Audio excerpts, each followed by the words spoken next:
Algebra loves disguises. What looks like a fraction problem is really a quadratic hiding in plain sight. Let me show you. We want to solve x squared minus 3x minus 4 by x minus 5 equals 2. First step, clear the denominator, but remember, x is not equal to 5. Multiply both sides by x minus 5. We get x squared minus 3x minus 4 equals 2 times x minus 5. Now expand 2 times x minus 5 into 2x minus 10. Bring everything to one side, x squared minus 5x plus 6 equals 0.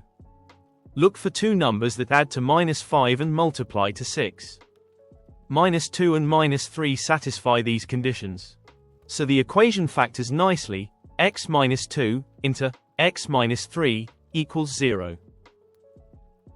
So the solutions are x equals 2 or x equals 3. Both are valid because they don't violate the restriction that x can't be equal to 5. See, what looked like a messy fraction was really just a hidden quadratic. Once you peel back the disguise, it's not so scary.